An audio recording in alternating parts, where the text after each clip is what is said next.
think that we just holding on to something.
Let's go. Welcome into the Underground Crypto Deep Dive Show. You know what it is. Here we are over at the 4-hour BTC chart. How are all my undergrounders doing out there? Kicking off another Monday and another stream. Let's see, we got Struggle Heart in the house. Chris Goss 333, my fellow lifer. Plague Dogs, what's up, my brother? Says oh, y'all hear that? It's my crypto IQ growing rapidly. I'm going to start being able to speak English much better here very soon.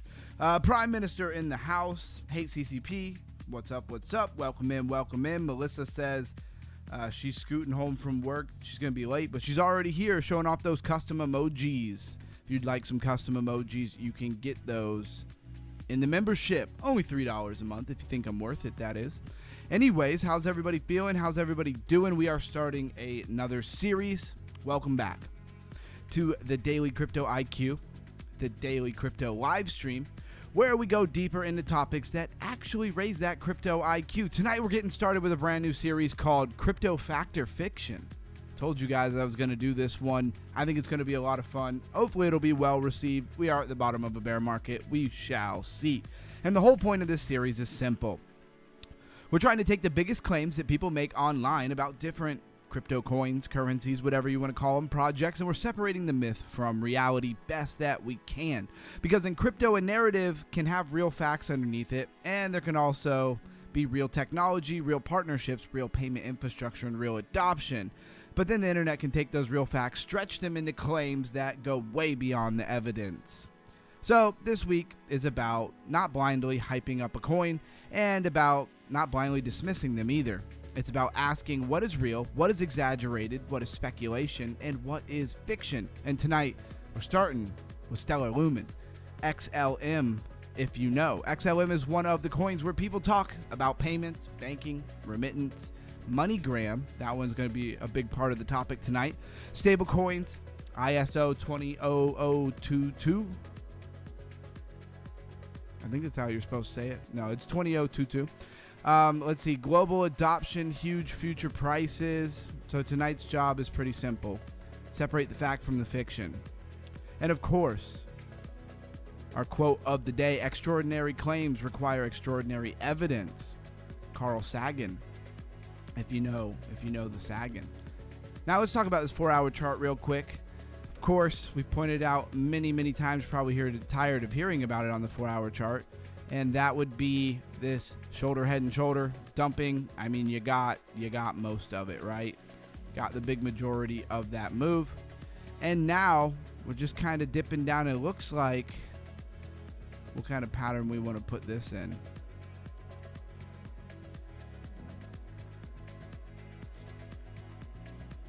Does very much kind of look to me like it's just holding support. This looks like a double bottom, right? Maybe you get another little one as that 200 comes down and we get some kind of mix and move there. Again, how's everybody feeling? Let me check this chat out.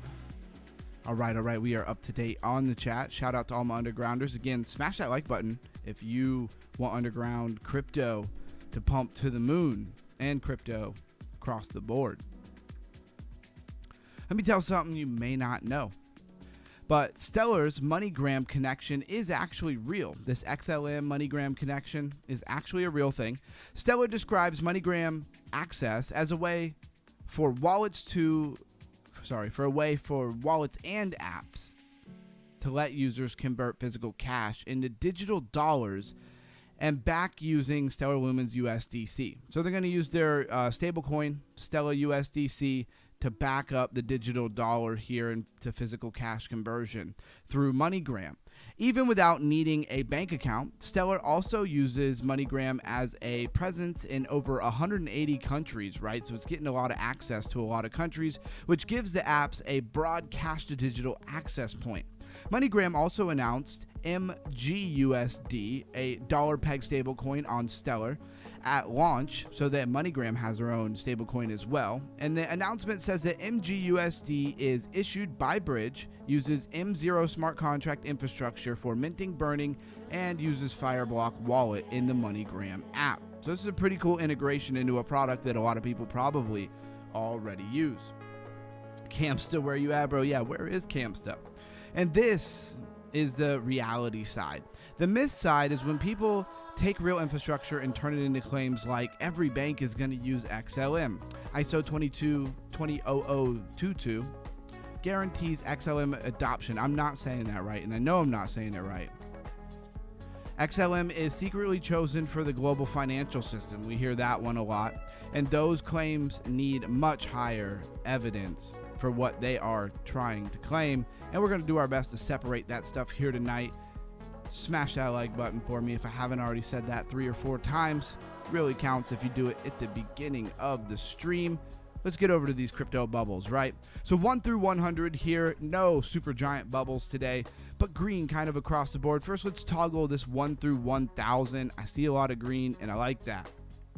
The biggest winner here looks like 100 to 200. By market caps up 4.5%. That'll be our next category to look at here. Velvet actually down 10%, right? We'll start with that. It went as high as $2, and now it's chilling at $1.64. Zcash with a 7% pump. CAS 9% pump. ADI 9% pump. Hype 7. So between 6 and 10% pumps across the board here. Sky 6, Lighter 6, Stable 9.8, BDX 4.8, DXC 8.2, Meme Core down another 7%. Where is this thing at right now? 60 cents. Poor meme core. Poor little Tang Tang. All right, let's drop down another 100 here.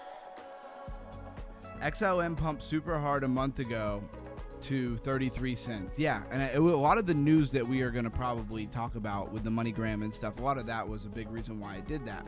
Definitely one with good potential. I do agree. I've held a little bit of XLM for a long time. I don't even remember where I bought it. It is somewhere in a cold storage wallet, and I haven't looked at it in a minute. All right, Billions Network, 26.6.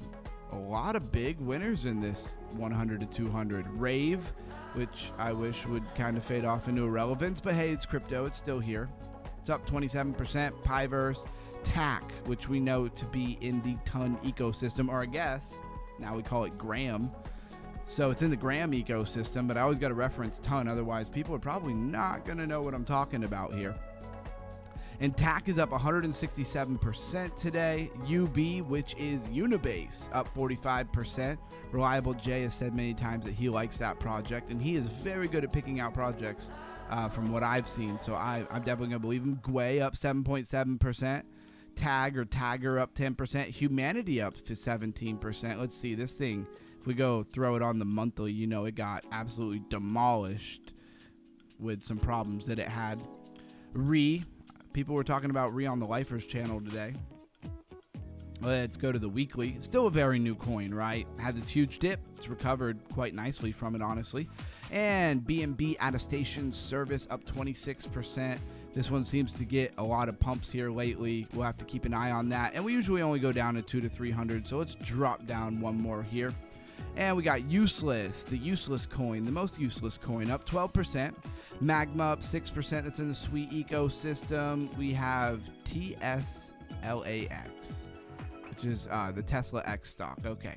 That's what I thought that it was going to be. 7.7%. Ortiz up 20%. That's Bitcoin DeFi. We got Arkham up 12.8%. This is a new project on the radar. Then we have Pros or Pharaohs down 13.5% and Cards down 10.5%. I've talked about Cards a lot. And this exchange, 01 point. Is it 01.exchange or 0? I guess it's 01.exchange. Either way, it's an exchange. It's right in the name. It's only up like 10% today. It's an interesting one. It's new. How bullish are we on another decentralized exchange or centralized exchange, even for that matter? That is the question. Let's do our price rundown. Yeah, a lot of green today in the bubbles. Exactly. I'm loving to see that. Let's see if we can keep that momentum up as we run through the week. It is only Monday, right? False Move Monday, anybody? Bitcoin, $59,674 at the time of recording. 2.16 trillion in market cap, up 1.2%. Ethereum, $1,591. We got BNB, $555. Still a lot of red, a lot of bigger red on the 7-day, right? 5.9, 6.7, 5.2 for BNB. XRP down 6.3, Tron down 3.8. Solana's actually up 4.4% in the last 7 days. Still a lot of red. Just a reminder, even with a little bit of green today, we still have plenty of red in the bigger weekly chart, right? XRP $1.05, but Solana clapping back with $74.22, right? So it's getting bought. People thought, hey, Solana's a little bit too low. Probably a good time to buy some, right? And again, Solana has a $43.5 billion market cap. Hyperliquid, $65.93, up 1%. Dogecoin, getting low to that low 7 cents, down 11% in the last 7 days. Don't like to see that. As I hold a little bit of Dogecoin. Zcash, $400, down 8% in the last 7 days. XLM, kind of the coin of the day that we're going to be talking about. Remember, we're trying to separate fact from fiction and reality from myth. So I opened up the week with XLM. Tomorrow, we're going to be talking about XRP. There's so many extraordinary claims about both of these projects, mostly XRP. XLM is in there for sure. And I wanted to warm it up and get you guys ready for the series before we jumped directly into XRP. So just know that XRP will be the topic of tomorrow. And XLM down 13.7% in the last 7 days to a low 17 cents. XMR $313. Canton Network 14 cents, Chainlink $7.32, Cardano 14 cents, Lab down to $14.82. This thing's come down a little bit too, down 11.4% in the last 7 days. Gram, aka Toncoin, $1.60, down 5% in the last 7 days. Litecoin $42, HBAR 7 cents. Avalanche $6.63, actually up 7.1%, which is kind of sad for the price action. SWE at 69 cents, just chilling there under 70. I still think it is great. Anything under $1 for SWE. Maybe we might get something like a real low dip down to like 55 cents or something. That would be pretty cool. And we will move on from here. Let's see what's trending on the CoinGecko today. Here we are. How's that volume level? How's the mic? How is the music? Let me know if any of that stuff is too loud or too quiet. United States Water Reserve. Oh no.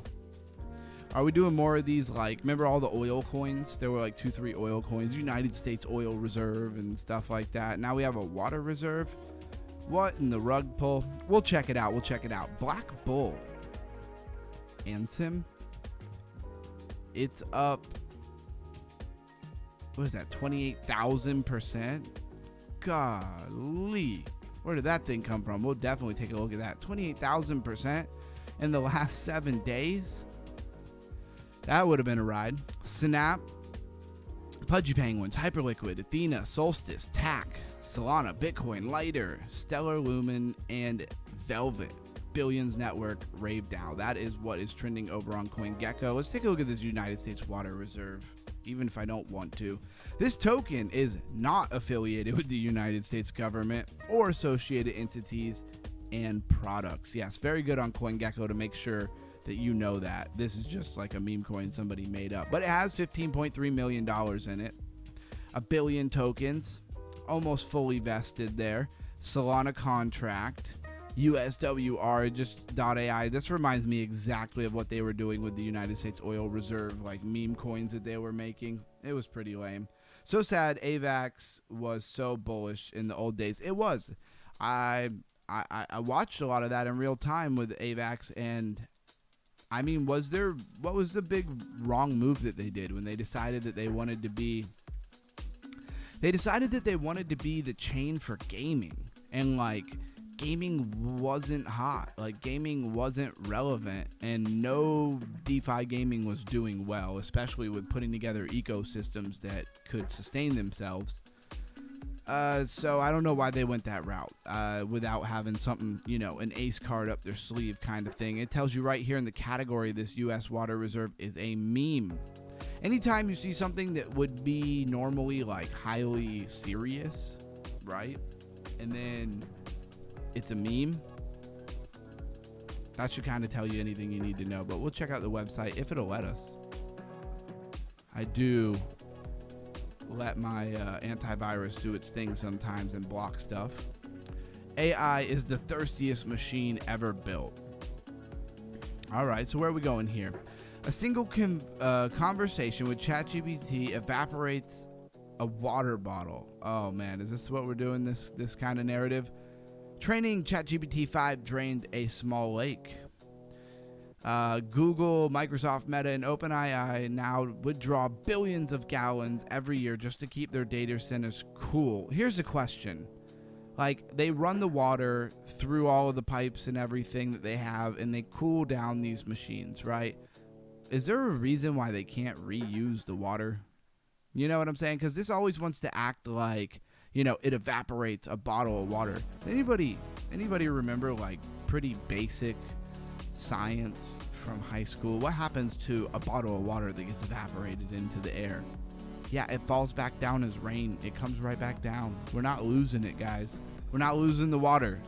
It's coming right back down. It's been doing it for a long time, at least thousands of years, at least minimum. So why are we freaking out about this? They always do this narrative, and I'm so over the narrative. But that is what they are crying about, water, when it comes to these AI centers and stuff like that. I think this coin is a nothing burger, and I think in 2 months you probably will never, ever hear of it, just like that U.S. oil reserve. So I'm not going to give it much more attention or time. I think the narrative's pretty stupid if you ask me. Let's see. Strike a heart in the building. Prime Minister said they tried to attack Solana by sending a lawyer to get them in trouble with the SEC. It's a long story, but it's part of the reason. Okay, and it just backfired on him.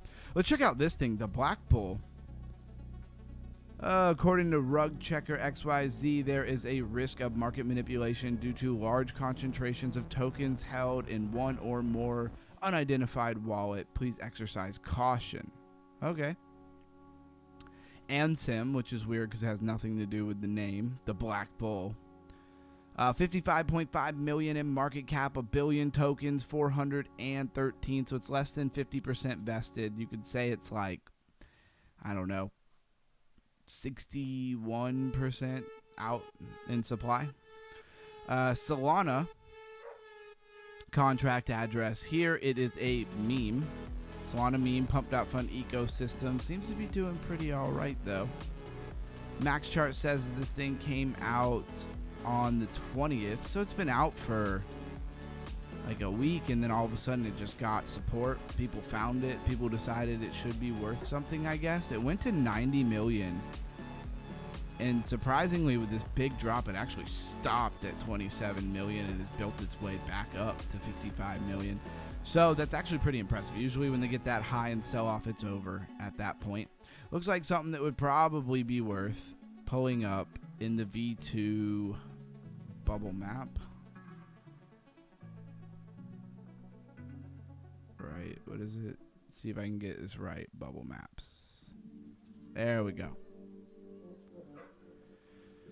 Let's go ahead and drop in the ticker here. Looks like I am not the only person looking at it. I'm sure there's some kind of story, community, something behind it. That I don't doubt. All right, this first cluster here holds 64%. You have like kind of the original pump.fund wallet here. It's still holding 58% of the supply. Let's go ahead and cap that one.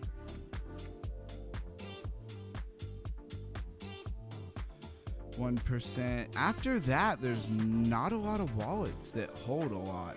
So rather they really, spread them out here.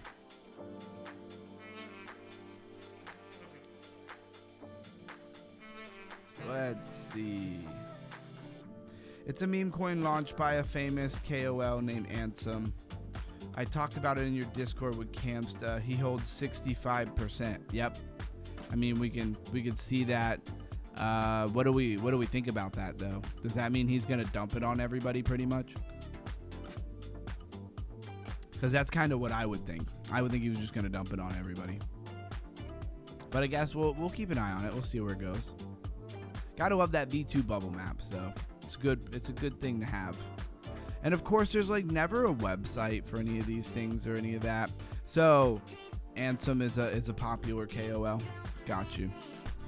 Thank you for being here, Prime Minister. You definitely holding it down. Strega Heart 2300. All right, again, TAC. Let's take a look at TAC for a second. It's been pumping like wildfire to the moon. This thing looks like token generation event July 14th, 2025. 276 million in it. It is a ton ecosystem. BNB Smart Chain ecosystem are only 2 contract addresses.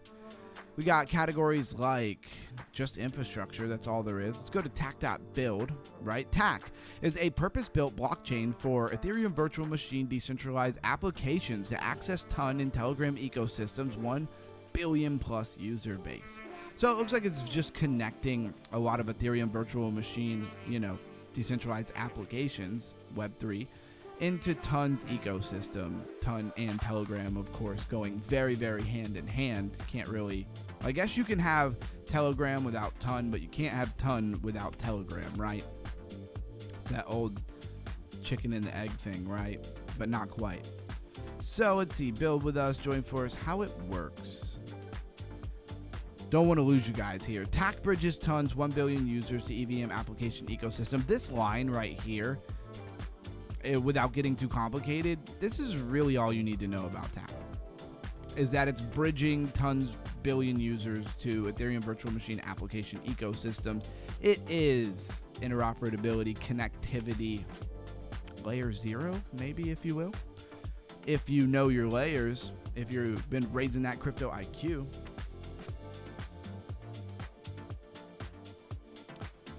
Prime Minister says no, he won't, because it's tied to his reputation. Very long story on this token too. Okay, a lot of very long stories. Struggle Heart says it's going. Yeah, Struggle, we all missed that train. What train? And some meme coin. Yeah, exactly. Whoops. Guess we have to be living on pump.fun. I don't have time to do that. I wish I did actually have time to sit on pump.fun a lot more and kind of check things out and be on top of those things. I just do not have that time. All right, Fear and Greed Index at 15 today. Definitely worth keeping an eye on. Yesterday was 12. Didn't stream yesterday. That is typical Sundays here for us at Underground Crypto, where I have a eBay resale business where things got to get packaged and shipped and get ready for Monday. So that is why I don't stream on Sundays. Maybe one day this stream will be pumping and I'll have to stream on Sundays. Maybe we'll do Sundays members only stream. We'll see. So let's go back. Let's take a look. We do our what is trending on CoinGecko, but then we also do what's trending on CryptoRank, and we get very, different results. CoinGecko seems to really be dialed into what's the biggest coin or something. If it's small but it's pumping hard, kind of like that Black Bull. And then you have like CryptoRank, where it just really gets you all kinds of different things. A lot of them don't even have token generation events yet, right?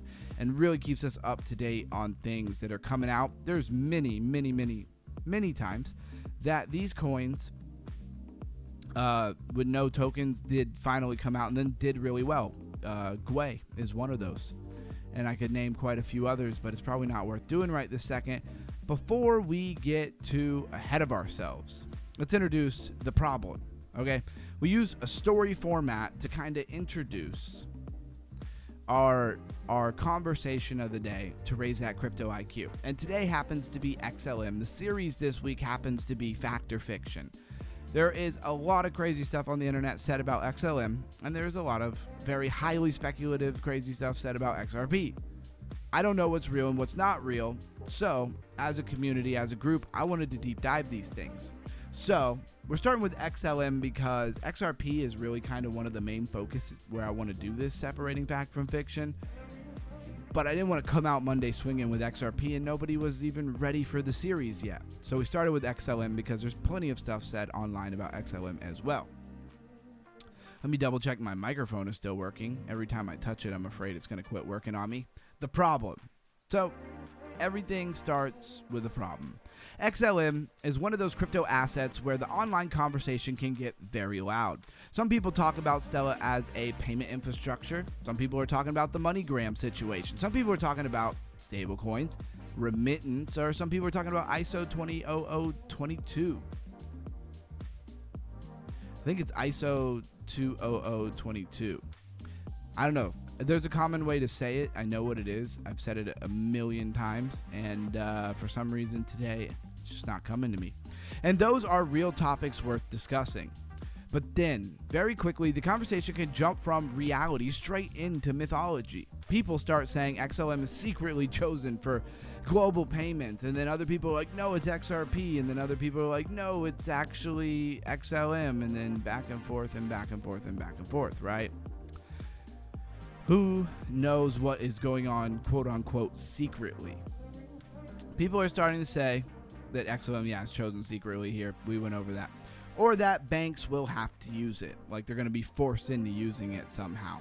Or that XLM and XRP are going to divide up the world's financial system, like it's just going to be both of them. That's usually kind of the median ground that they come to when they're arguing. Or that ISO 20022 means certain coins are guaranteed winners. That's a whole nother narrative in itself. And that is a massive price target, inevitable, because all money has to move through these assets. This is what they're trying to tell you. That is where the problem starts, because sometimes crypto myths are built upon real facts, and that makes them more convincing.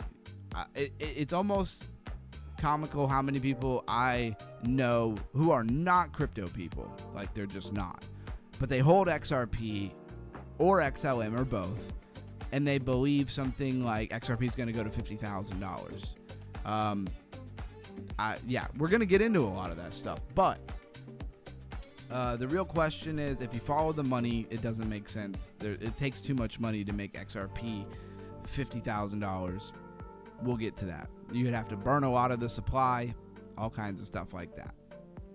The shift, though. Tonight we want to separate these layers, right? Layer 1, reality. Stellar is a payment-focused blockchain. That's first and foremost, payment-focused blockchain. Kind of similar to the way XRP, but in a different way. XLM is a native asset of Stellar, right? Stellar has real stablecoin and payment use cases. Remember, Stellar is the company. XLM is more of the product. MoneyGram related cash on and off ramps are real. Humanitarian payment examples are real. But layer 2 is speculation. If Stellar usage grows, could that help the network? Could XLM benefit from more activity? Could payment-focused blockchains matter more in a stablecoin-heavy world? Think it could. Those are fair questions. But layer 3 is mythology, and that is where people start making claims that are not actually proven. Claims like banks must buy XLM, right? Like there's some kind of something forcing them to do this. And ISO 20022 makes XLM officially chosen, right? Like it's pre-planned that they're going to be chosen because they are compliant with this ISO 20022. XLM is guaranteed to hit a certain price. Well, that one is obviously out there because nothing is necessarily guaranteed to hit any certain price. They do the same thing with XRP. Every global payment will run through XLM. That is not fact. It's not even careful speculation. That narrative without any evidence. The payoff, though, once you understand, you can look at XLM with a clear mind. Does that mean that XLM is not going to pump, that it's never going to be integrated, that it's never going to go up? Pump your brakes, because it could. But going from that to banks are going to be forced to buy it, right? It's a guaranteed winner. That's a totally different thing. You do not have to hate it, right? You don't have to worship it. You can respect it, the real payment story, while still rejecting claims that go too far. And that is a big thing. This right here is a good stopping point to say, with the fact that there are many people who I know who are not crypto people, they hold XLM, XRP, one or the other or both, and they're rather on one side of the camp. And some of them are XLM and they don't like XRP because that's the fake one, and then vice versa, right? And then you have this whole other camp of people who just are tired of all the nonsense, tired of all the overhype with both of the coins and anything related to that category, and they just absolutely hate all of XLM and XRP, right? And it's like, we don't have a middle ground. Like, we could have a middle ground with it. We could just respect it for being what it is, like any other project in crypto, and then just try to focus on what is real and what isn't real, like we would do with any other project in cryptocurrency. And that is the goal of the Fact or Fiction segment that we are segment tonight, series this week. Not to destroy the excitement, right? That's not our goal. But to make excitement smarter, to raise that crypto IQ, if you will. Because in crypto, the strongest users are not the ones who believe in every viral claim. That's actually the weakest users, right? And they are not the ones who dismiss every coin as hype. That'll also make you miss a lot of pumps. They are the ones who can separate reality, speculation, and myth. And tonight, we start with XLM. Welcome to the show. I am a little overly hyped tonight. I apologize / don't apologize. Let's see. XRP Army Moon Boys think it will flip BTC, LOL. Melissa says, I'm here. Welcome back, Melissa. Glad that you made it home safe. Yeah, flipping XRP, flipping BTC, that would take a lot of money. Let's just leave it at that. Like, it would take a lot of money. So we have TAC here. TAC has been pumping, right? It's up 172% according to CoinGecko in the last 24 hours. It's pumping. Would I want to run and buy TAC now? I don't know about that. I'd have to really look at the numbers, right? So we have a starter, ticker AST. Let's see what we got. Yeah, I didn't mean to click that. Looks like Bit Ventures, probably our biggest venture capitalist there. So a starter is an AI economic infrastructure on BNB chain, providing computation power, execution runtime, and decentralized exchange, and a launch pad for on-chain AI agents. Very interesting. Let's go look at their X. Yes, we will have to leave CryptoRank in order to go to Twitter. Thanks for the warning. Infrastructure built for AI agent economy, Web 4. Is that what we're calling the agentic economy, is Web 4? I wasn't briefed. I must have missed a briefing this morning. 39.8 thousand followers they have here.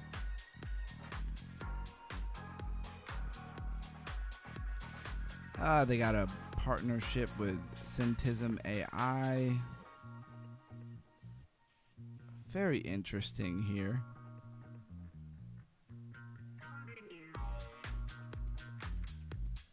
$40 users. Is that for real? Hold on, wait. Let me see this.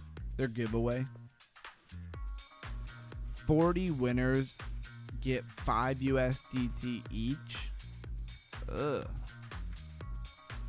That doesn't seem like a very good giveaway, if you ask me. It sounds like weak sauce. Let's go check out the website.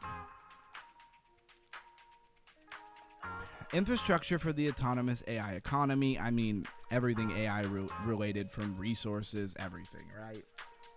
All over the place. All kinds of narratives and angles. I like this Web 4 deep-in AI native network. Web 4, huh? Is that what we're going with now?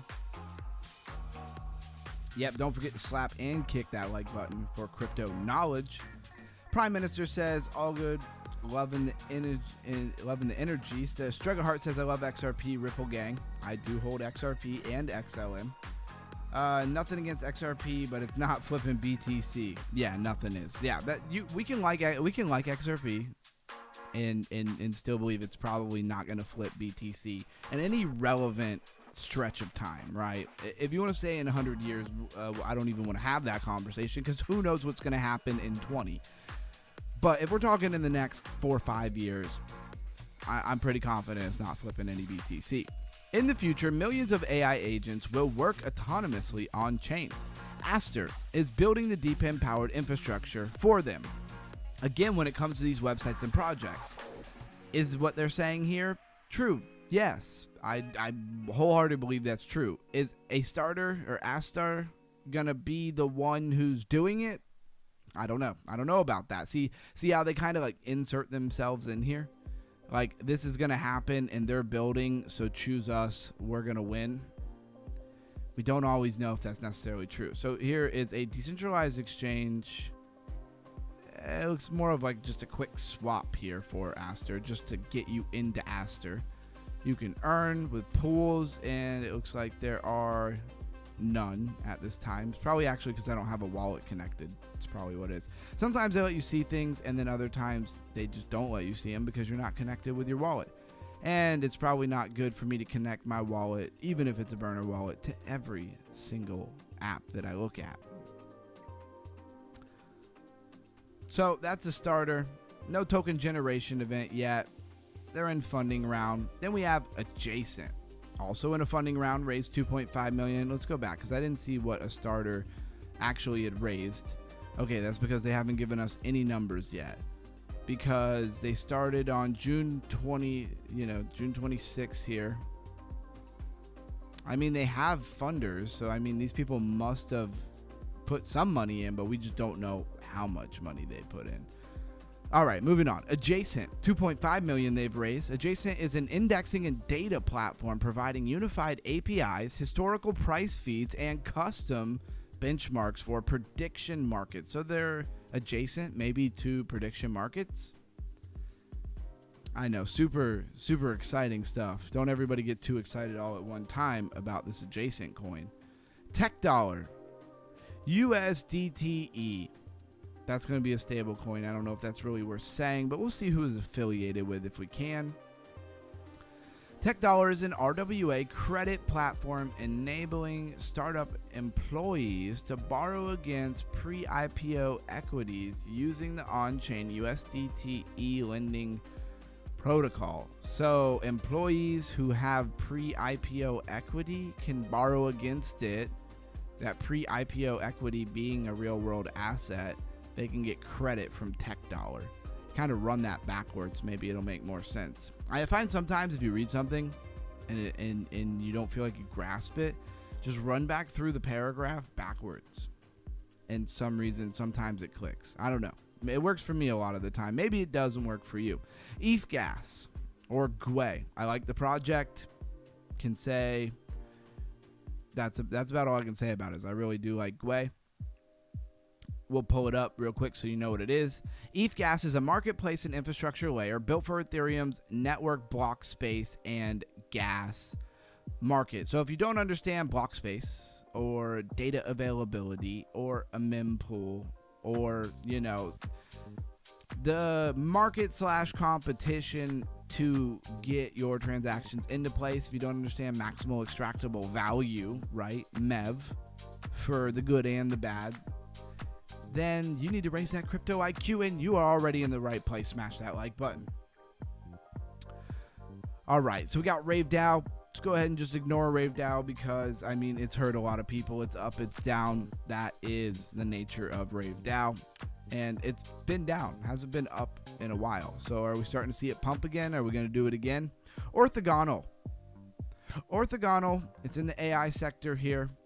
They've raised $4.3 million. AI infrastructure layer providing service discovery, task orchestration, and on-chain payment solutions for autonomous agents. Can anybody say X402 protocol? Look at that. X402 is an open source protocol by Coinbase for micropayments. Whoa. That's not accurate.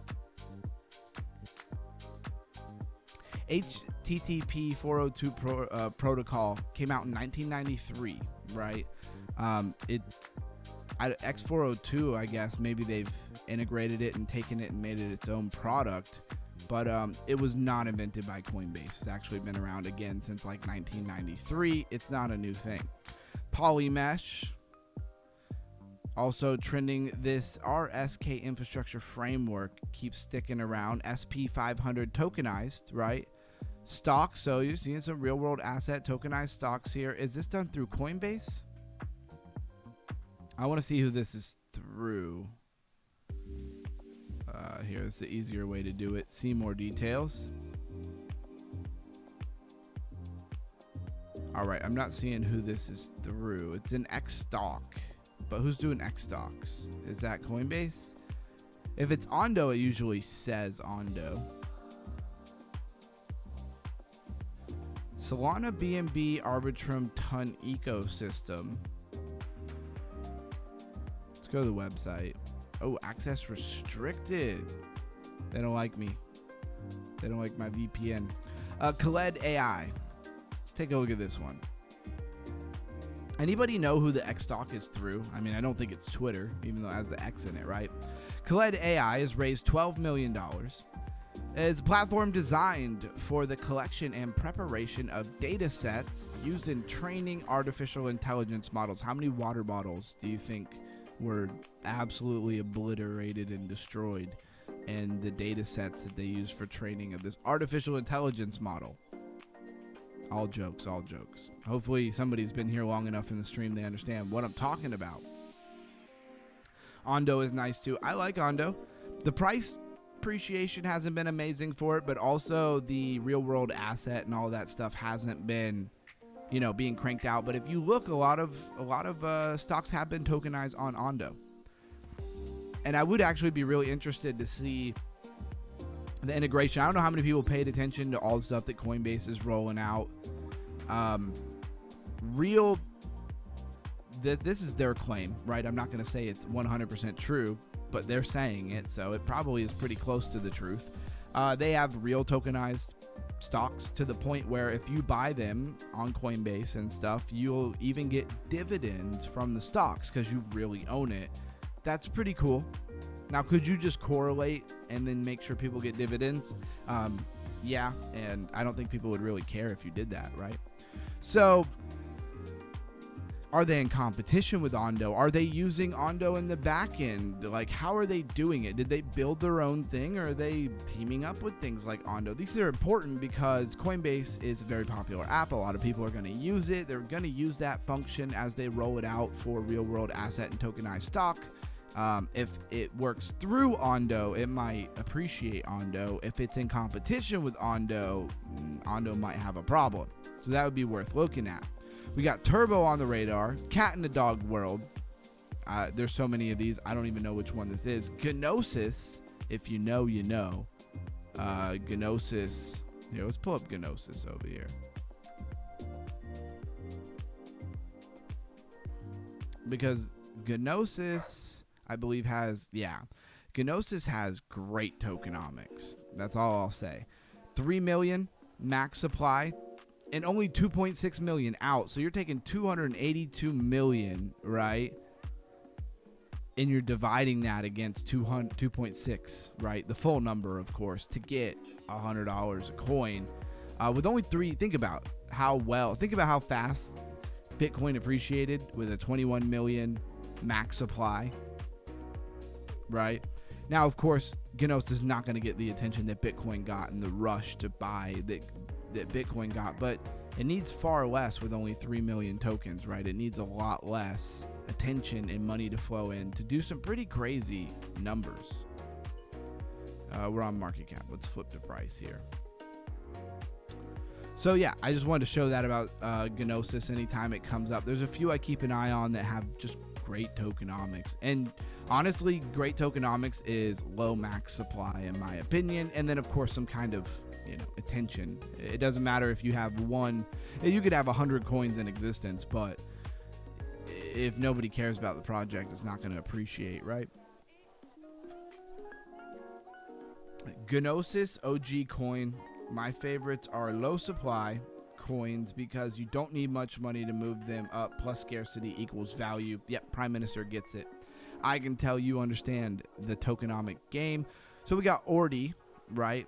Bitcoin DeFi for all intent purposes here, getting a little bit of attention. Ordi is the first PRC20, like you had an ERC20, or you were supposed to have KRC20s on Caspa, right? Built on blockchain, Bitcoin blockchain, due to Ordi's protocol. As far as I understand, it's actually quite limited stuff, but it's better than having, I guess, no,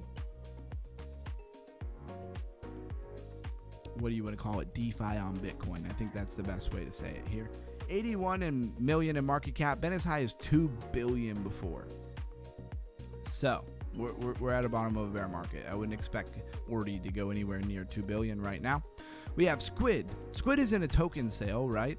Squid provides an API and front-end dev tools to build across chains, swap bridges, and generic transactions. So it's very much for developers, but these things got to come first. Then they can be used to build cool stuff that we'll later use and care about. You might not care about Squid or a lot of the things that we cover that have to do with data sets and, again, APIs and dev tools. But understanding where they're working, where they're using, kind of signals where the devs are, right? And where the devs are is where things are being built. So they've raised 15.7 million in market cap here. Prime Minister says, UG, what's your favorite coin, like number one? Ooh. It's going to be a weird answer because I spend way too much time looking at all this stuff. I don't really have a number one coin. I really don't. I have things that I hold. There's a lot of the things that I hold decent amounts of were like my number one coin at one point. And then I found other coins that I like. There's a lot of things that I like. If we're going to pick number one coins, we'd probably have to roll by category, right? That kind of thing. It has nothing to do with necessarily crypto. I'm kind of like that across the board with everything. Like, I don't feel a need to have a favorite anything necessarily. I just enjoy things in the relevant time that they're relevant. And then I know what I like best in that point. Like, if we were going to go, like, if somebody said, what's your favorite food? I'd be like, I don't have a favorite food. But if we went and sat down at an Indian restaurant and you were like, what's your favorite Indian food? that'd be different. Give me that tikka lemon pepper salmon, comes out on the skillet. I want that, give me some dosas. Like, you see what I'm saying? So if you took me to a barbecue place, it was like, so it's the same way with crypto, right? If we roll into RWAs, we'd be talking about Ondo and stuff like that. If we talk about cross-border payments and stuff relevant to the show tonight, XLM, XRP, stuff like that. So as far as like favorite number one coin, I don't really have one. It's just kind of relevant to what's going on, because the market pumps in categories generally, right? Here's one of these. I don't know if they're Japanese or Chinese. I think they're Chinese. Prime Minister of Japan. He should know. Binance. I know I bought like $4 of a coin on. What even was that? I think that was like Mexi Global. I don't know, pre-offers or something like that. Binanceans was one that I bought. I know that the Lifer bought one of these coins and it's done pretty well for him. I don't know what the heck this coin is, to be honest with you. So there's that. Let's see what kind of a description we get here. It's a meme coin on BNB. That much I already knew. Dedicated to satirizing the aspirational Binance life, inspired by co-founder He viral tweet. Yeah, you lost me. Maybe if you're in that Asian market that made sense to you, but I have no idea what that means. And that kind of covers our top 20 pumpers here. Let's go get our top gainers, top losers of the day again, and of course refresh it. Man, we are just rolling through this thing, which is good because we're going to probably take a little bit of time for our topic of the day. Binance is Chinese owned. Okay, I guess we all kind of figured that, right? Okay, understand, because everyone gets their main conviction bag and others just buy if they got potential. Right, some people don't have a portfolio. They have a collection of random purchases. So I guess that's different. Campsta in the house. Welcome in, welcome in. Where you been, Campsta? You're late.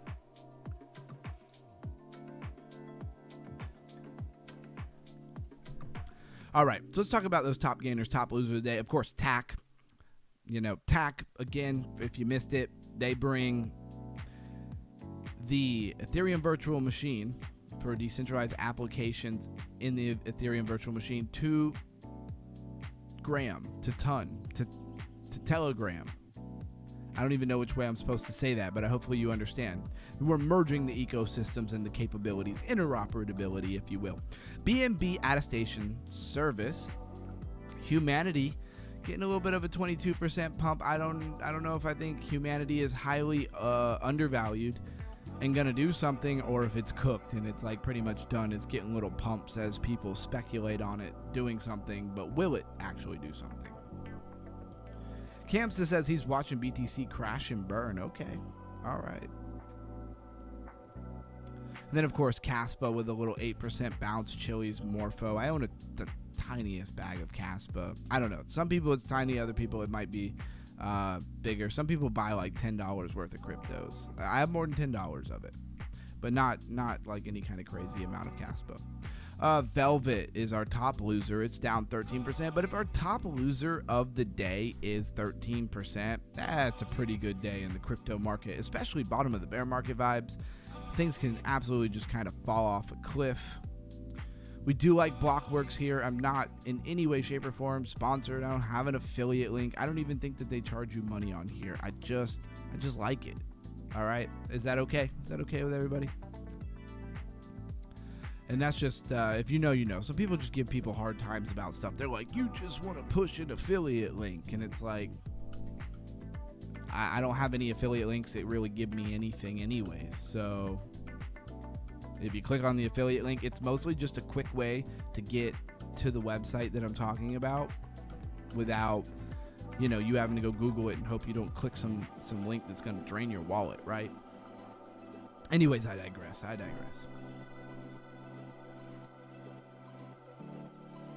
The Thai stew. Okay, so what's good, Strega? What's up, man? Hey, Strega bringing people into the stream? I love that. Yeah, BTC getting hammered, they say. Here, let's pop over. Let's take a look at it real quick before I get into anything else here.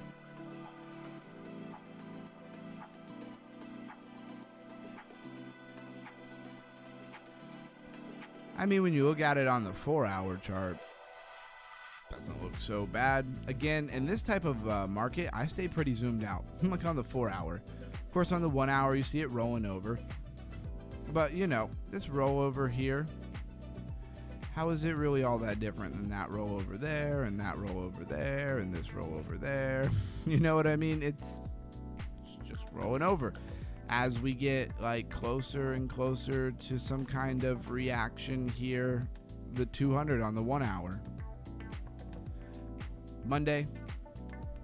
It's Monday, right? Like, I don't expect a whole lot on a Monday. I'd be a lot more interested to see what's going on a Tuesday. It's going up on a Tuesday, and I'm gonna stay zoomed out here. Apparently, Caspo is getting a little bit of a pump.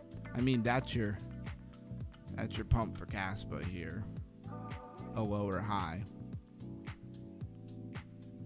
So nothing all that crazy. Mega ETH is super low and undervalued, and it might be for good reason. I don't know, but me and Melissa are hoping it's going to do something. I bought a tiny bit, like a little tiny bit. I bought like, I don't know, $50 worth or something like that, because of some interesting things. I don't want to get too repetitive. It's making more money and revenue than Monad is, so you would think that would help in some way, shape, or form. I took a little nibble on a couple really small coins. I'm not stressing them in any way, shape, or form. Most of them less than $100. But I'm mostly adding to bigger bags right now in the what is somewhat close to the bottom of a bear market. I still think the actual bottom is going to be a lot more like October, November, December, something like that. Network revenues, let's check it out. And we don't get today. We usually get yesterday, the 28th, yesterday. Tron, number one, with 647,000. Seems pretty low if you ask me. Hyperliquid made less than 100 grand yesterday. But Hyperliquid made 637,000 the day before that. And then, of course, so on and so forth. 1.9 million before that, 2 million. So you get the gist. We've talked about that quite a bit. Let's go look at those ETF in funds and inflows. Of course, you're not going to get to see today or even over the weekend because it's an ETF, right? So the 26th is really the last day that we have here. And then you have individual ETFs, and then the yellow is a multi-asset ETF. And obviously the ones on the bottom here, I can't really scroll over it because if I take my cursor off the bar, then you can't see it. But you can see that it flips there with Polmatic ETF having $9 go into it. That's insane. And Uniswap having 331 flow out of it. But at the top, we had $109.2 million going into, inflowing into Hype ETF. And you had $71.8 million coming out of Ethereum ETF. Where's the BTC ETF? Interesting. There we go. I don't know why that wasn't in our set there. $683 million came out of BTC on the 26th, which I'm pretty sure was Friday. Blockworks. Shout out to Blockworks. It has some really interesting stuff to it. Now let's get into the meat of the matter, right? The sauce that we're getting into. The Thai Stew says, appreciate stream, bro. Yeah, absolutely. You are welcome. Haven't seen you in the chat before. I don't know if you're somebody who's normally here on a different account or something, but smash that like button and thank you for being here. Welcome to the Underground Crypto Deep Dive Show. Melissa says, I believe Cass has a hard fork today. Prime Minister says, Caspa really another hard fork? Yeah, I have no idea what's going on with Caspa. They say so many crazy things about it. I did catch a couple thumbnails. I don't have time to watch everything on, crypto YouTube. I wish I did. It would probably really help what I do on a day-to-day basis if I could watch all of that stuff. But there's not enough time in the world, right? Anyways, a lot of people being like, oh, what Caspa did today is the most bullish thing ever? I don't know if it is. I don't even know what they did. Apparently they hard forked.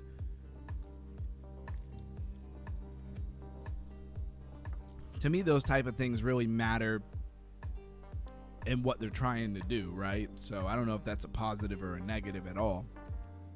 But an influencer gonna go influence on social media, right? The Ties 2 says, first time making it here. LFG. Welcome in, man. I appreciate that. Appreciate you stopping by. We are talking about XLM today because we're really setting up for the conversation of XRP tomorrow. This is really just breaking it in. So hopefully you come back to the stream tomorrow for that topic. But let's get into the topic of tonight because it's today. Stellar's payment focus is real. Okay, so this whole segment's fact or fiction. So we're starting with what we know to actually be true. Stellar, or XLM, I might just say XLM instead. Stellar is the company, right? XLM is a product. Is not just a random coin with a random narrative. The Stellar network is built around payments, remittance, asset movement, and financial access, cross-border, right? Stellar describes itself as an open source blockchain used for payments and remittance applications, with projects and applications building on the network. Okay, everything kind of checks out. That is the first reality check here. Knowing what the project actually is, especially according to themselves, and not some random person online. There is a real payment focused network here. That is reality. Stellar's payment and remittance focus is real. The myth here, that does not automatically mean that every global banking theory about XLM is true. That would be where somebody would stretch it in order to get you hyped up and sell you something, right? XLM is the native asset, but that does not mean every use case creates a huge token demand for XLM. XLM, also called lumens, is the native asset of the Stellar network. It matters to the network, but online, people sometimes make a huge leap here. They go from XLM is the native asset of Stellar to every institution using Stellar must buy massive amounts of XLM. And those are not the same claim. Those are not the same thing. A network can be useful. A stablecoin can move on that network. An app can use the infrastructure. But users still need to ask, does the use case require XLM? Does it create meaningful XLM demand? And does the value accrue to XLM, the app, the stablecoin issuer, and the broader network? The reality here is that XLM is part of the Stellar network. The myth is that native assets does not automatically mean unlimited institutional demand for the actual coin. It's a lot like when we talk about tokenomics, right? Say there's a project. And the project, maybe it has great tokenomics, maybe it doesn't, right? But either way, in order for your number to go up here, I'm going to pull this up. And I know this is good for somebody. Somebody's already said it's kind of their first time here. I just want to break this down real quick. Let's reload this. We might as well actually use XLM, right? Of course, I say that, and then now CoinGecko, for some reason, doesn't want to load. Very, very weird. Okay, I don't know why CoinGecko's not working, right?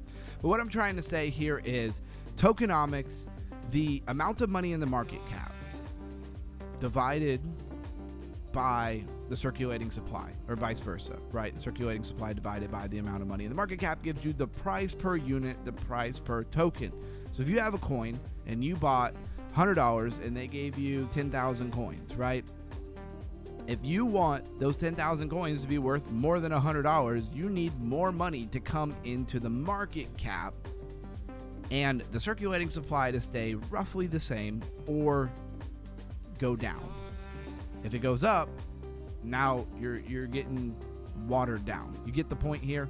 So what I'm trying to say is that a lot of people, and this goes for a lot of projects, this is a little bit of sauce when it comes to crypto IQ in general, right? Tokenomics 101, is that a project can be great, but most projects have a treasury, like a bank account, right?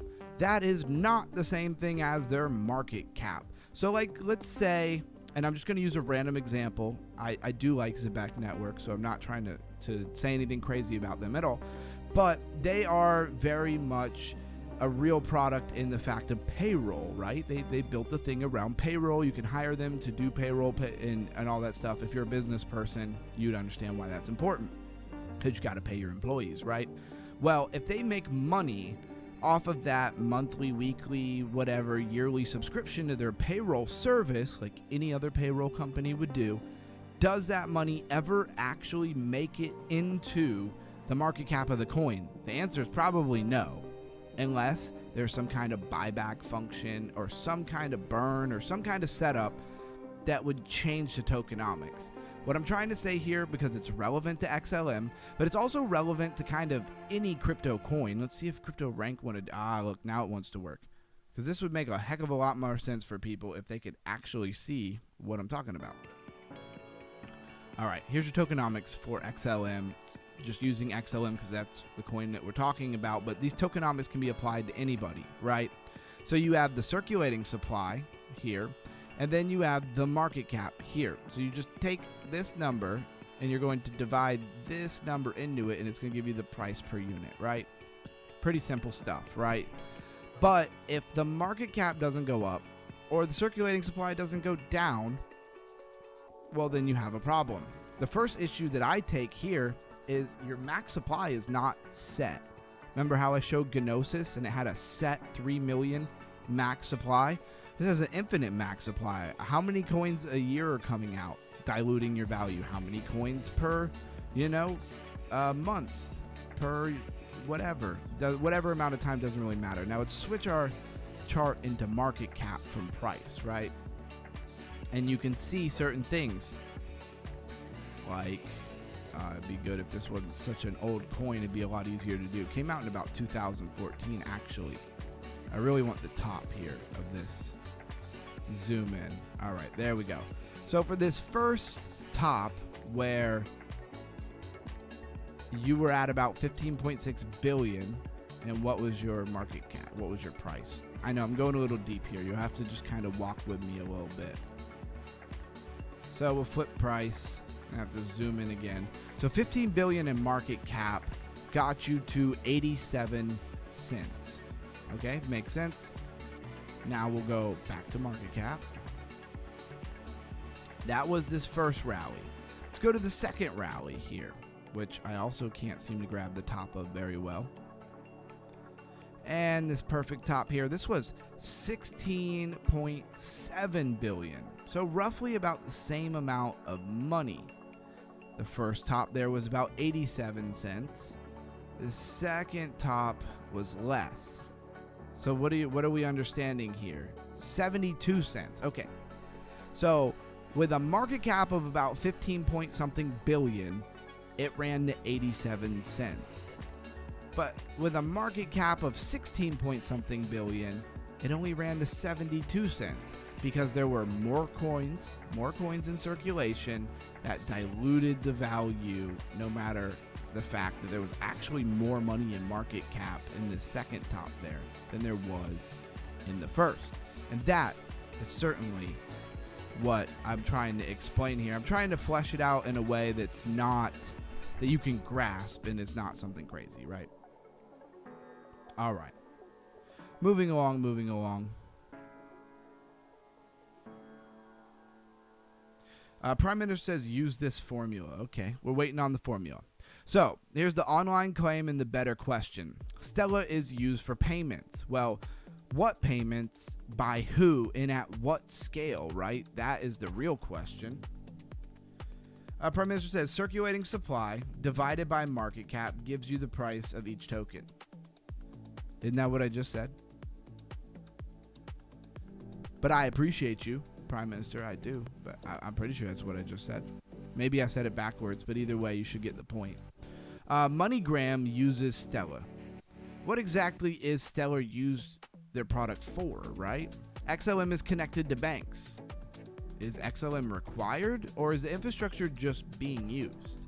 This ISO 20022, right, helps XLM.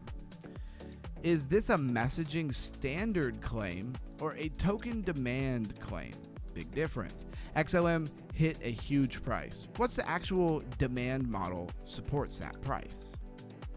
Like basically where we're going with this, the reason why we took a minute to talk about tokenomics is because when you start talking about something hitting a really high number, well, then you could just look at the tokenomics and just understand how much money it would actually take, right?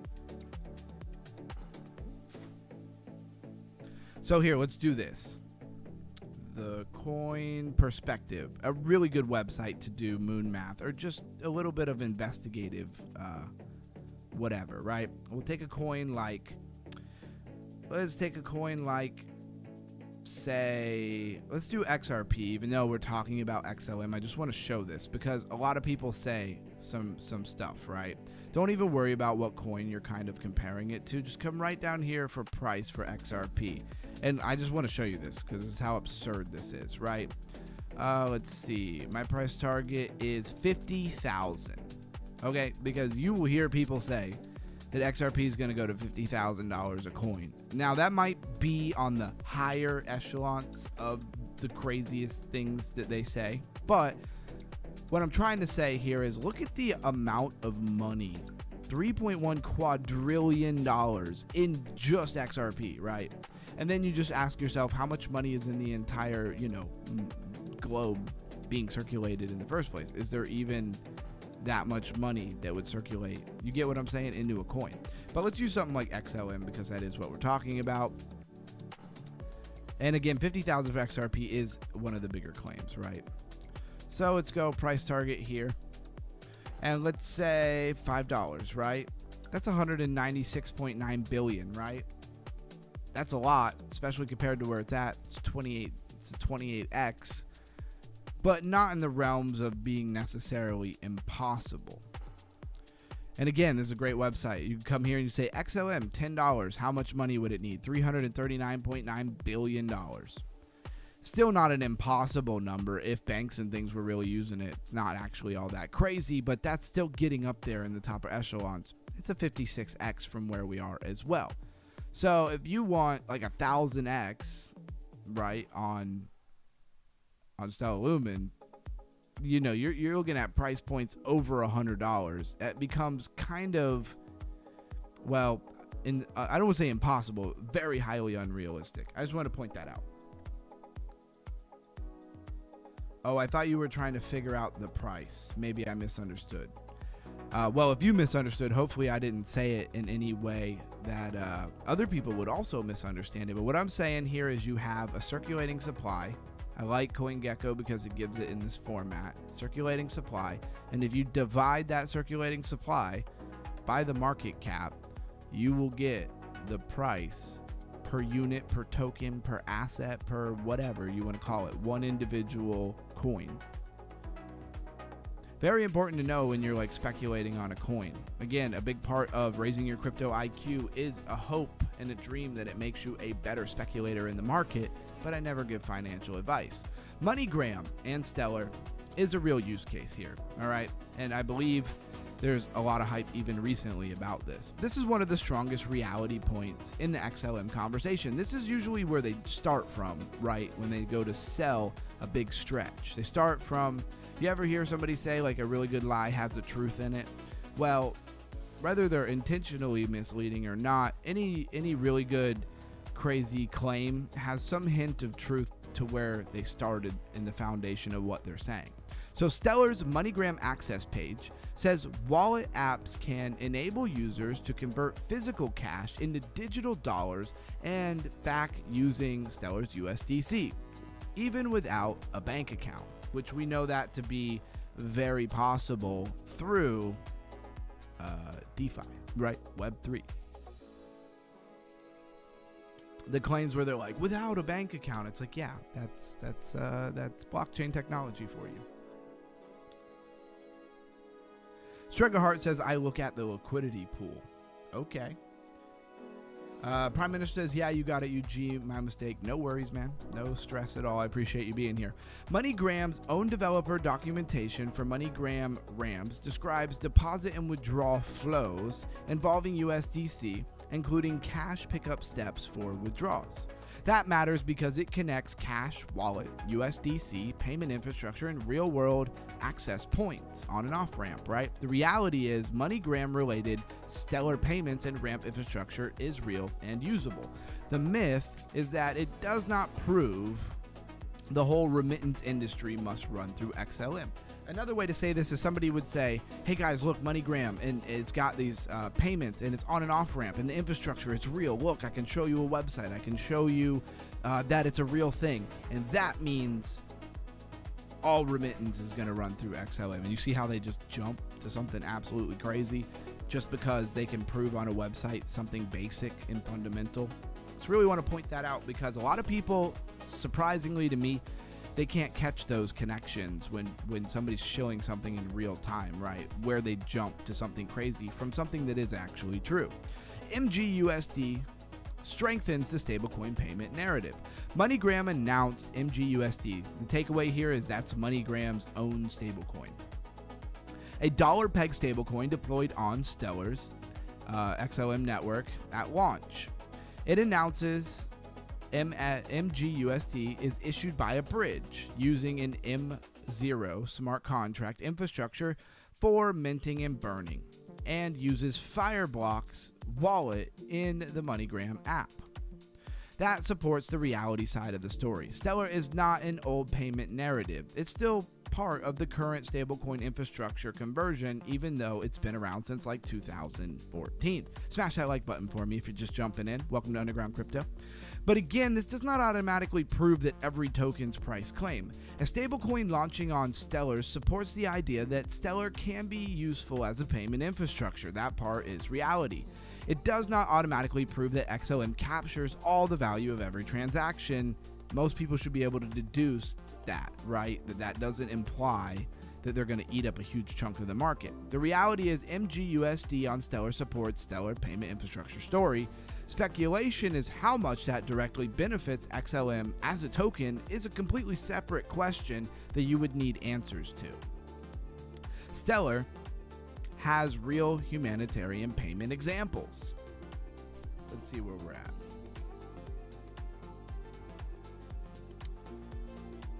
Yeah, Struggle, that works too. A lot of data over there.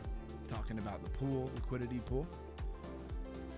Prime Minister, member is watching you from their hotel room on big TV, UG, you famous. I seen it in Discord. Hey, that's awesome. I love that. Shout out to whoever's doing that. It's probably Still Nasty or somebody like that. Stellar has a real humanitarian payment example, right? Is where we're going next, because this is also a widely talked about narrative here. Stellar has also been connected to humanitarian aid distribution. Why? Because they have cross-border payments, and humanitarian aid is usually needed in places where banking infrastructure can be a little shaky, to say the least, right? Stellar's UNHCR case study says Stellar's aid assists use in Stellar distribution platform to distribute funds and monitor those distributions on Stellar. It also says UNHCR can deliver aid in USDC on Stellar. So basically, we're using the power of blockchain. It's transparency to use humanitarian aid. It's been chosen by this UNHCR, right? And basically, they can look back and they can see who got the money and what they used it for in all technicalities, right? UNHCR also announces a pilot in Ukraine using blockchain technology powered by Stellar to reach people in need and speed with accountability. We can get the money there fast, and we can actually see who received the money. At some point, if they off-ramped it into cash or something, like, you're not going to know what they did, but you can at least see who took it, right? For the most part. And it's up to the networks to actually know whose wallet belongs to who and who they're sending it to. That is a different topic altogether. And I don't want to go that deep into it, but this is a popular narrative. That is an important example because it shows a real world use case beyond trading. And we already knew that you could move the money around the world, so it's not crazy. Stellar has a real aid and distribution example, and XRP and others could probably do the exact same thing. A real humanitarian, the myth though is that a real humanitarian use case does not prove every global financial theory about XLM, which is where they would take that. Plague Dog says, you got me. Hey, see, and I did that right off the top of my head. I know who's out there traveling. Stellar focuses on payments. Reality. MoneyGram has Stellar-related USDC ramps. Reality. We're just recapping here, right? MGUSD launched on Stellar. That's reality. Stellar has humanitarian aid examples. Reality. XLM could benefit if Stellar usage grows. Completely speculation. ISO 20022 means banks must buy XLM. Myth, or technically unsupported, unknown, whatever you want to say. We're just going to call it a myth. XLM is guaranteed to replace global banking. That is a myth. XLM is guaranteed massive price targets. Also a myth. ISO 20022 is one of the biggest myth engines. I finally said it right. I don't know what happened when I started the stream. I just forgot it, even though I've said it for years. You don't hear about it as much as you once did. This used to be an everywhere all the time narrative.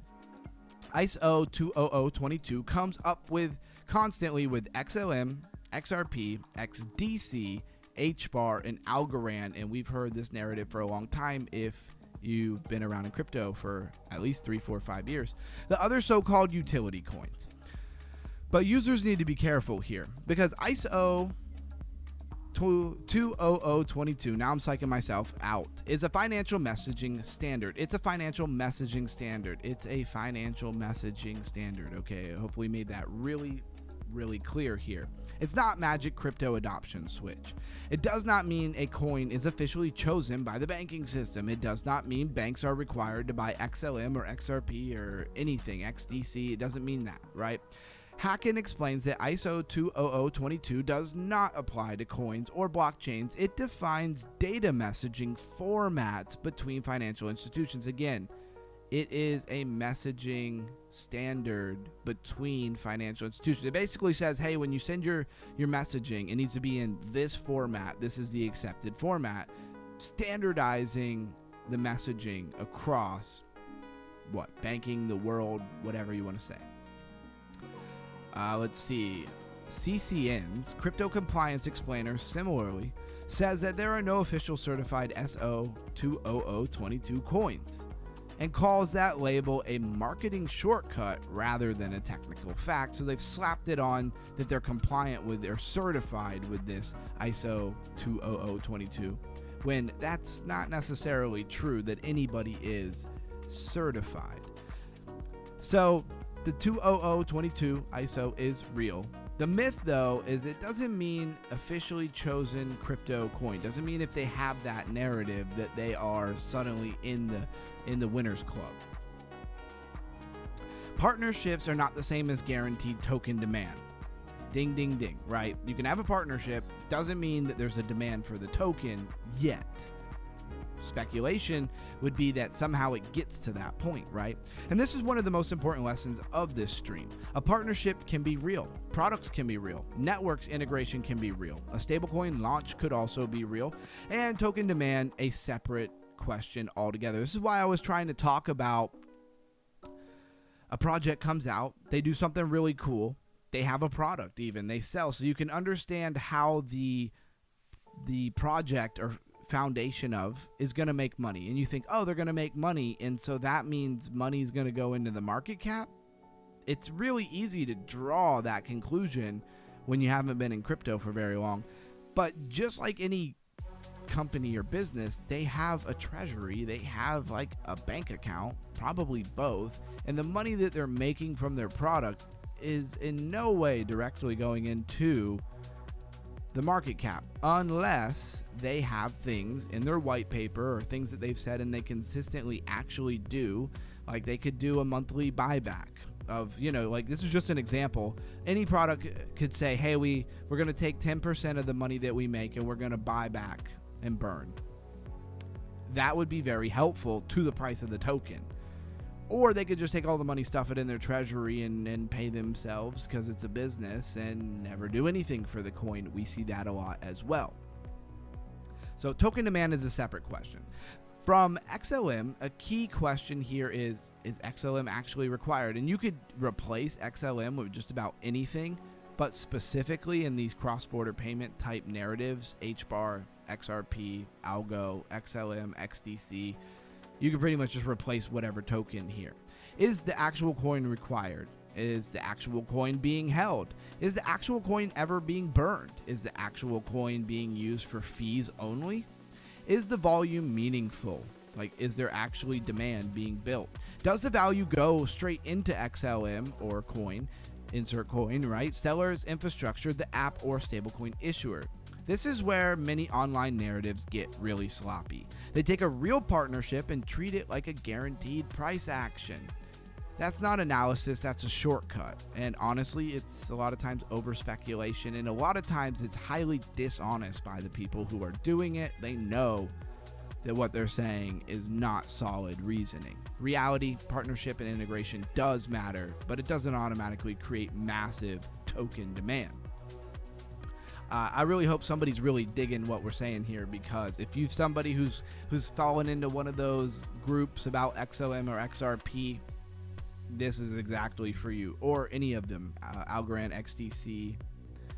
The honest conclusion: XLM is a real utility mixed with internet mythology.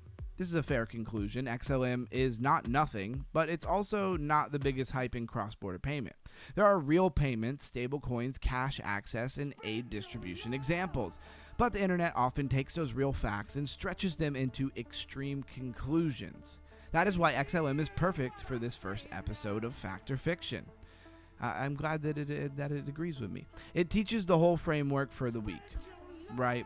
And that is what we're going to get into. You know, this really sets up this fact or fiction narrative, and I think it's going to be a lot of fun for a series. We don't want to dismiss everything. We don't want to believe everything. We want to separate it into layers. Reality on one side, myth on the other, and just speculation in the middle. And the final takeaway, right, to wrap all of it up, make it real simple: XLM has a real payment utility, but utility does not mean every viral claim about it is suddenly a fact. How's everybody doing out there? I hope that you received that well. Smash that like button. True facts, bro. You got to really be researching these projects and their motives. Exactly. From the projects to the influencers. And they can change. You know, what starts off as great can change leadership and go awry very, very, very quickly. It is the wild, wild west, right? Of finance, of decentralized finance, of blockchain technology. It's a new emerging asset class. Like, don't expect that. It's like panning for gold in the 1800s in California. Like, everybody's rushing to get over there. Some are going to make it, some won't. Some will make fortunes, some won't. Some people will have a hope and a dream and not make it all the way to the gold mining. You get the scenario. I don't know why I'm like slightly off today, even though I'm super amped. I'm going to blame too much pre-workout. Probably too much pre-workout, as I'm still drinking pre-workout for the workout I'm going to do after this show.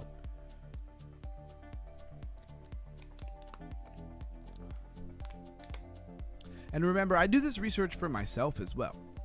Just going to take a minute to say thank you for all the people who support this channel. And a big part of what we're doing here, of course, raising that crypto IQ so we can be better speculators. But I created this channel also to hold myself accountable. I want to say, first of all, I was doing research like this every day in my room by myself for hours, 2, 3, 4, 5 hours. And I was like, all right, I have nobody to share this with. I need people to talk with this stuff about, to bounce ideas, people to tell me, hey, that's not realistic, or hey, that's spot on. I think that's a great idea. So that's where the free Discord that should be linked in the chat, but of course I forgot to do it, so I'm doing it right now. All right, let's link that Discord in the chat, pin message. There it is. Now it's linked in the chat. That's where that really comes in, right? And so that's our community side of things, where we try to share everything that we follow. So I really encourage people, talk about what you're into, talk about what makes you tick, how you got into crypto. I love to hear people's origin stories, what you're doing today, what you're super into. Do you love, nothing but pump.fun memes? Do you have an interest in, I don't know, anything in the market, right? From meme coins to, I don't know, maybe you really love metaverse. Maybe you're like me and you have a little bit of a knack for DeFi gaming. What are you into? Let us know so that we can begin to really get to know everybody and know where they stand, so that when one of us has an idea, a thought, like maybe I'm normally into meme coins, but then I see some, highly institutional coin come out, I'm going to know in the group who I can go talk to about it and who that is their stuff.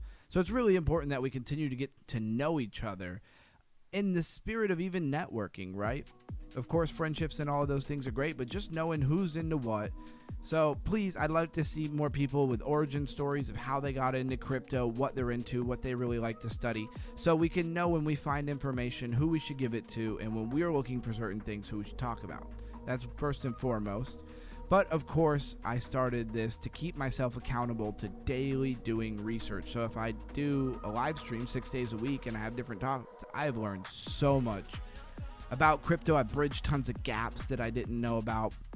I still have really highly technical topics I'd like to dig into that I think might scare some of you guys, like fully homomorphic encryption, zero knowledge proofs and rollups, and how zero knowledge technology actually works, X402 protocol, right?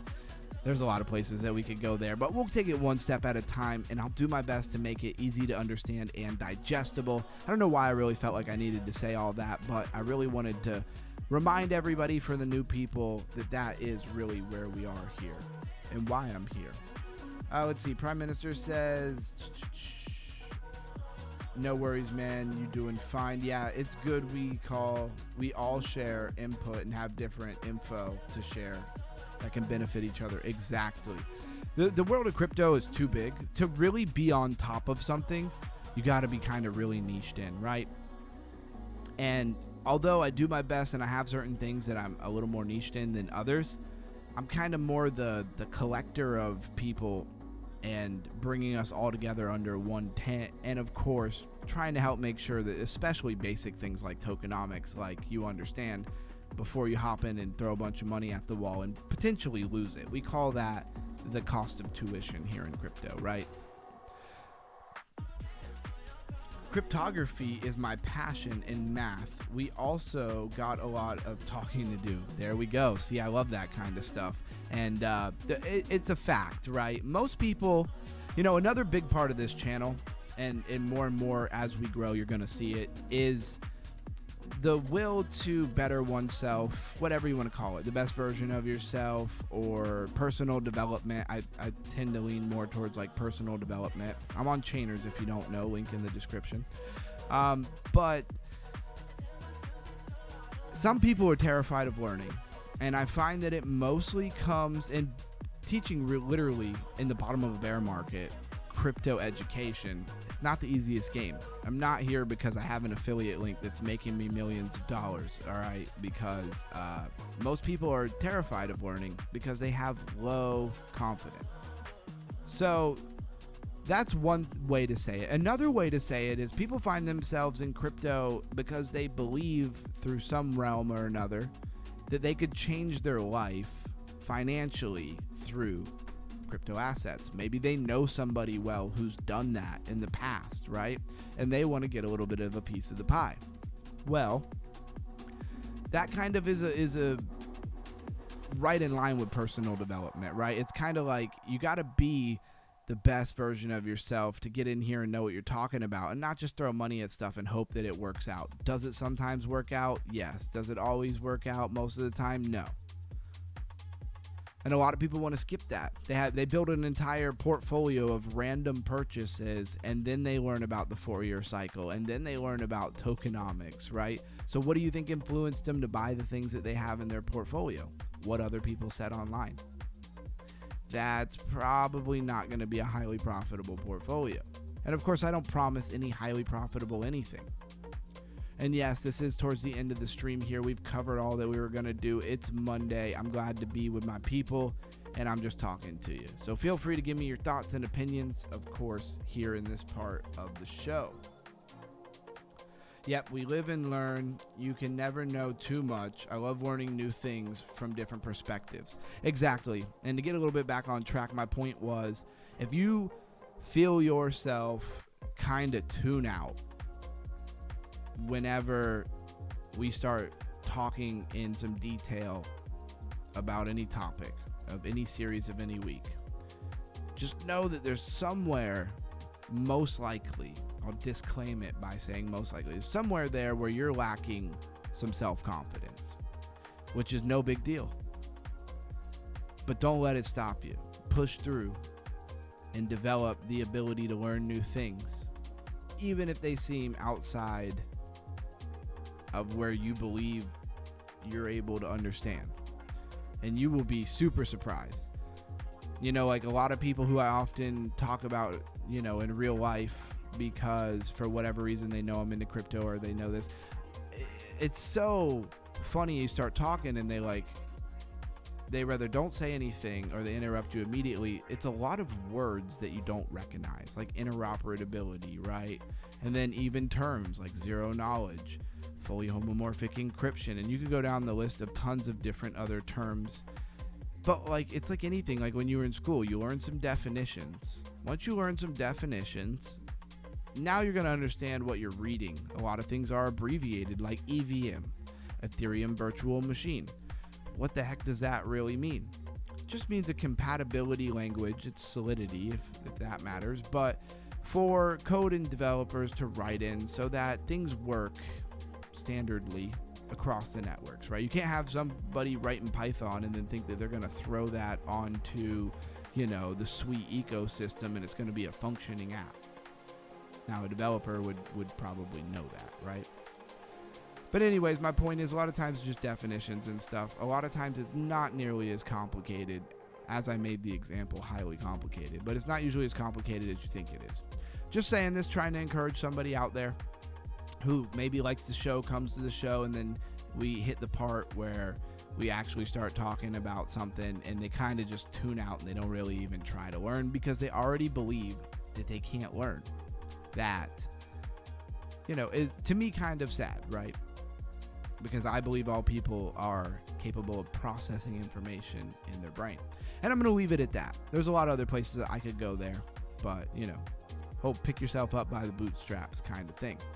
Thank you for coming to the show. Let's see. The Thai Stew says, I got into crypto a long time ago, paid my tuition, and got in early in RWA coins and deep in mining. And the crypto world opened up after that. Exactly. So it sounds like you got in and you got focused into a specific niche, right? And then you really took the time to educate yourself and learn. And of course, if you have highly specialized knowledge, as I can tell Prime Minister does, and the Thai Stew, I'm just going to call you Thai Stew, he seems to probably have some as well. We always welcome, especially if we're doing a topic that aligns, pipe up, say what you want to say, talk to us in the Discord, let us know what you're into, man. It really goes a long way. I hope nobody's scared to, you know, say what they want to say in that Discord. And it's free right now. I want to say that as well. It's free right now. At first, my day ones will always be grandfathered in, and later down the line, you'll just have a really good deal. It will become a paid Discord at some point, but it could be multiple years in the future. But I'm just saying, you might want to grab a spot in that Discord now. Let's see. Struggle Heart says, thanks again. Nice, I got back in 2021 during the NFT craze. That was my start. Yeah, that was a fun time. NFTs, don't hear much about them anymore, do we? Even though I think that there's a place for NFTs. I really, really do. But I think it's like concert tickets and, you know, your health information that can just easily be ported in, health documents, stuff like that. I think is where NFTs are really going to shine in the future. Says, thanks again. Looking forward to being here tomorrow. Hey, I'm looking forward to you being here tomorrow too. I'll be looking out for you. I have a knack for looking for people's like names in here, so I know who's not here. Like Blues Guy. Where's Blues Guy? I know he's busy. I actually know where Blues Guy is, so I'm not trying to throw any shade on him. I know what's up. But, I notice when people aren't here. Prime Minister says, yeah, I remember I was one of the first members UG has came so far. Hey, I appreciate you saying that, Prime Minister. Yeah, I remember when you used to come in, you're the one who gave us Panzer Dogs. And we still play it from time to time, even though we all know Panzer Dog is not going to amount to anything. It's actually fun to play. I throw a round in there. I like to open a DeFi Friday with like 1 round of Panzer Dogs, right? And to many more. No, you're right, UG. That is what NFTs are being used for mostly. Yeah, and it makes sense. I mean, a big problem, you go to another doctor, and I don't go to doctors, so I just know this from being around many people who work in the industry. You know, and then you got to have all your information moved over. A lot of times they do a sloppy job. They leave information out. If you had an NFT, bang, you'd have it right there. Your doctor would be able to see everything. Again, I apologize that I'm like wrapping up the team, or wrapping up the stream like 8 times before I actually do it. Yeah, I'm so sad Panzer Dog team shut down. I know. And what makes them do that, right? Like, what makes them build this and then it's actually decently fun to play? Like, there should be tournaments and rounds, and they just don't have enough vision to see that. Just want to run off with a little bit of money when they could have just been steadily making a lot of money all the time. Very narrow-sighted. It makes you think that they had the plan of kind of duping everybody from the get-go, right? Yeah, good times in those NFT days. It was. I bought some NFTs. I still hold them somewhere. They'll never be worth anything. I never paid no millions of dollars for NFTs, though, so I can sleep good at night. You know what I'm saying? Some people really got just what I want to call mollywopped by that NFT market. People with money who did not know what they were talking about or doing, buying Bored Ape Yacht Clubs for millions and millions of dollars. I hope that works out 20 years from now. That one's going to be a long game, right?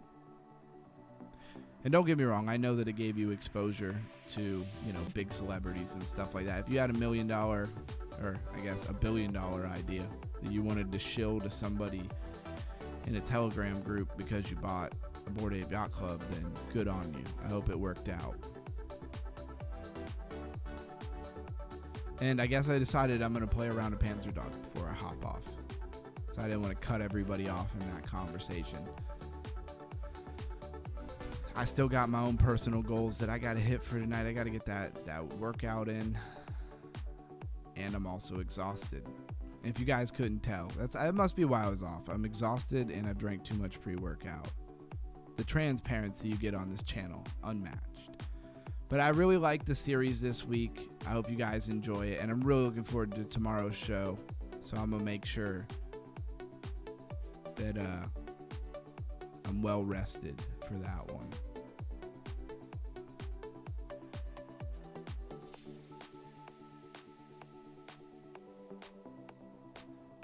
Why can't I hit this guy? Oof. I definitely need to run. Alright, that's it. That's the round. Yep, NFTs wrecked a lot of late buyers. Oh yeah, they did. They sure did. Alright guys, stay underground, stay crypto. Thank you for coming to the stream. It's Monday. I hope you enjoyed it. All of those fun things. Think long term. Underground Crypto out. Stay blessed. And catch you in the Discord.